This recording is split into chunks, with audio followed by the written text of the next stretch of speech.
Start. Sir, I rise to support the demands for grants of the Ministry of Human Resource Development. The Honorable Minister is one of the most intellectual and experienced persons in the field of education and is well aware of the need for development of human potential in the areas of education, youth, women, and children. The allocation of funds for the various activities of the four departments which constitute his ministry is no doubt in line with their requirements, about which I have nothing to say.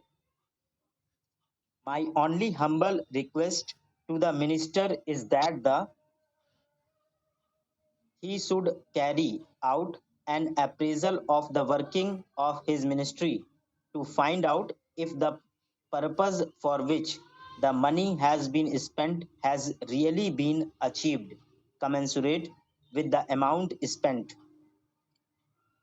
To me, it seems that a lot more requires to be done in this respect so that the fruits of quality education reach right down to the poorest of the poor and the socially and economically backward classes. The purpose of good education is to make one really knowledgeable and respectable citizen of this country so that he is able to stand on his own feet and live a decent life. Character building plays an important role in this direction and has to be given its due place in education. It must be understood that good education is the foundation for nation's progress, and unless this foundation is made strong and everlasting, no structure constructed on it will stand firm and erect. Therefore, we must endeavor to provide quality education to all sections of the society with particular emphasis on promotion and development of fundamental values like character building, national integrity, secularism, focus on environmental and population education, and so on. It is all the more important that the socially and economically backward classes who form the bulk of our population are drawn into the mainstream of educational activities so that they also contribute their might to the nation's prosperity. Unfortunately, this point seems to have escaped the attention in this year's budget, although there was a mention of it in the last year's budget. The Honorable Minister himself is dedicated to the cause of education, and there is hardly anything more that I can tell him. Nevertheless, I feel that a time has come for us to act, and if we miss this opportunity, we may reopen for a long time to come.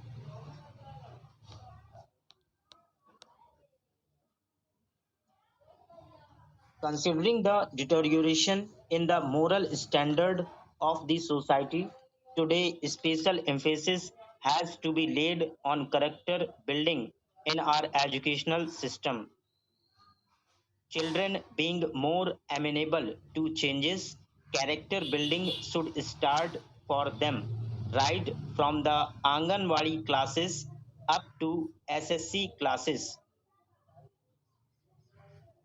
If children are constantly told about what is good for the country and also what is good for them, it will have a great impact on them. The help of Anganwadi workers who do not have work in the evening can be taken to coach children of first and second standards by telling them stories of great people and their work. This could be supplemented by giving them books depicting the lives of great men and their noble deeds of reading at home, on which questions can be asked next day during coaching. Once a week, audio visual presentation can be arranged on the lives and noble deeds of great men. I am sure this will have the desired effect much more faster.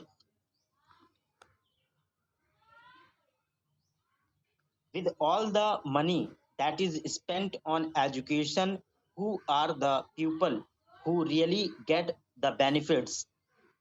If we ponder over this aspect, we will find that it is the affluent few and those where both husband and wife are working who are able to reap the benefits because they have all the money with them to get whatever they want. They can send their children to the best schools, buy costly books and aids, arrange special tuitions, and send them to special coaching classes to score good marks in competitive exams. Even if these children fail to get admissions to professional courses, their parents can always pay capitation fees and have them admitted. But what happens to SC, ST, and other economically and socially backward students?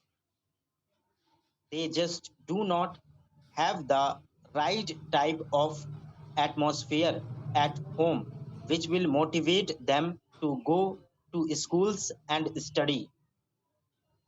Their parents themselves being illiterate and poor would prefer their children to help them in their work and earn money rather than spend time on studies. Under the circumstances, it would be nearly impossible for such students to compete with the city students and get admission to prestigious courses.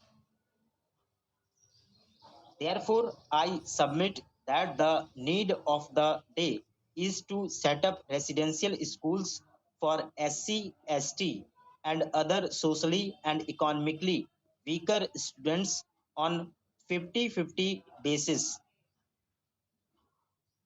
These schools should provide free secondary education and also free boarding and lodging facilities. Strict discipline should be maintained in these schools, and greater emphasis should be laid on character building, hard work, and dedication, love, and respect for the country. Stop.